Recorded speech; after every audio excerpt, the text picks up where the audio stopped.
Pengecualian sepeda motor dalam aturan ganjil genap akan berlaku 9 September mendatang. Keputusan ini membantah dari wacana yang dilontarkan Pemprov sendiri awal Agustus lalu. Bagaimana pro dan kontra pembatasan sepeda motor? Ani Rahmi akan mengulasnya dalam segmen Fact Check berikut ini. Silahkan Ani.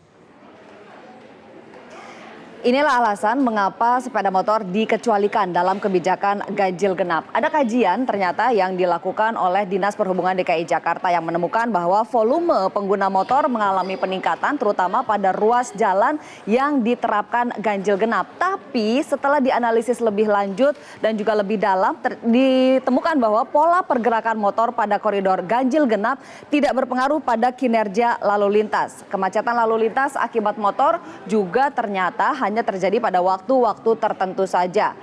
Ini pola pergerakannya hasil dari Dinas Perhubungan DKI Jakarta. Nah, solusi yang diterapkan adalah kanalisasi, di mana pengguna sepeda motor wajib berada di lajur kiri. Tapi, ada tapi untuk solusi yang ditawarkan ini. Ruasnya di mana saja belum ditentukan dan yang pasti tidak akan diterapkan langsung sekaligus di seluruh ruas ganjil genap. Ada pengecualian di dalam pengecualian di sini.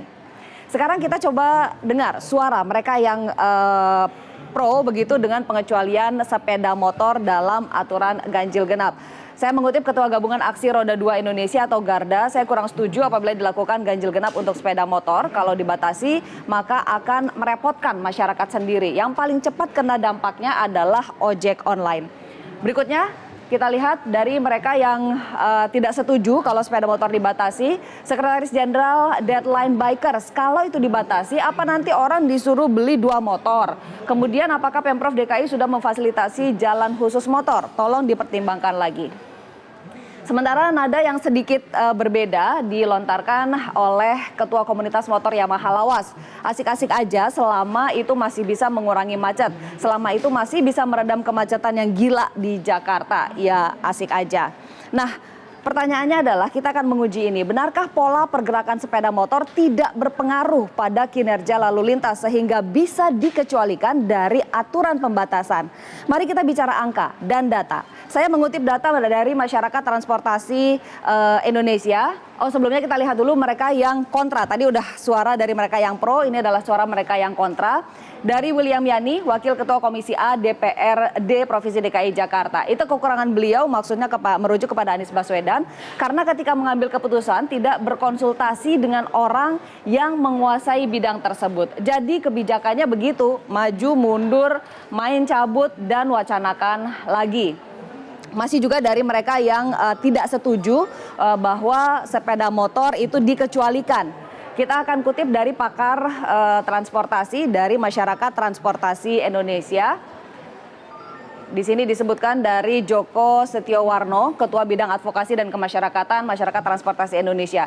Jika kebijakan GAGE maksudnya ganjil genap diterapkan hanya pada jam tertentu dan tidak melibatkan ganjil genap sepeda motor pula, maka kita lihat upaya-upaya yang akan dilakukan seperti misalnya sesungguhnya tidak akan banyak memberikan kontribusi dalam hal mengurangi polusi udara, kemacetan, ketertiban, penurunan angka kecelakaan lalu lintas, dan juga penghematan BBM.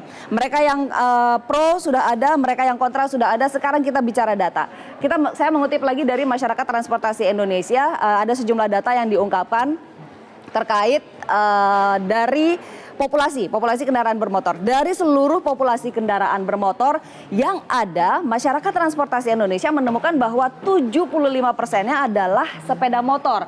Untuk mobil sendiri, mobil berpenumpang hanya 23%. Lalu angkutan umum hanya 2%. Ini persentasenya. Mau tahu angkanya? Ada statistik dari Transportasi DKI Jakarta pada tahun 2017 yang mencatat di 2016 jumlah sepeda motor mencapai 13,3 juta unit. 13,3 juta.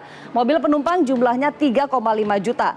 3,5 juta, lalu bis hanya 338 ribu unit. 13,3 juta, 3,5 juta, dan 338 ribu. Masuk akal jika memang persentasenya seperti ini. Nah, tapi kan belum tentu ke depan akan seperti ini terus. Lalu bagaimana dengan pertumbuhannya?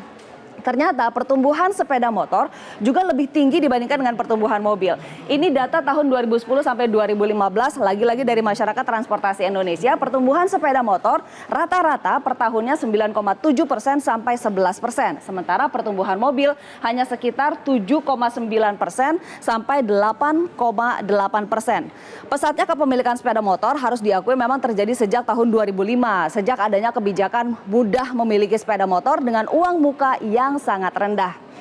Nah, secara populasi sudah paling banyak, secara pertumbuhan sudah paling pesat, ditambah lagi dengan perilaku yang belum tertib. Akibatnya apa? Sepeda motor jadi kontributor utama dalam kecelakaan lalu lintas. Saya mengutip data Korlantas Polri pada tahun 2016.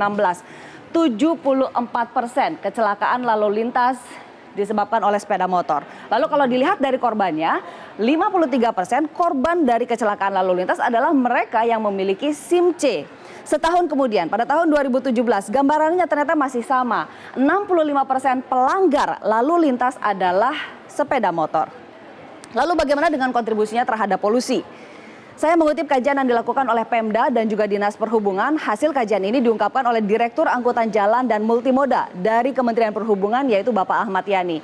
Kajian dilakukan terkait dengan kualitas udara di Jakarta yang sudah sedemikian berbahaya.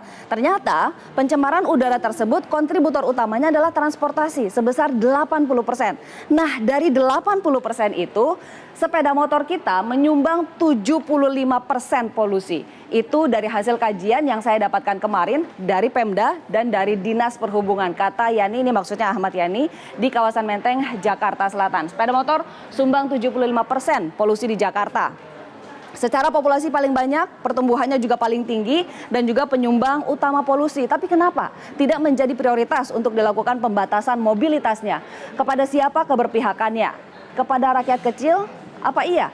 Karena jika keberpihakan itu ada kepada rakyat kecil, yang seharusnya diperbaiki adalah angkutan umum massal. Harus aman, harus nyaman, harus selamat, harus tepat waktu, terintegrasi, dan murah. Katanya pembatasan dilakukan salah satunya untuk mengarahkan masyarakat menggunakan angkutan publik. Kok banyak pengecualian dan angkutan publik tidak diperbaiki? Zakia, kembali ke Anda. Baik, Ani Rahmi, terima kasih atas pemaparannya.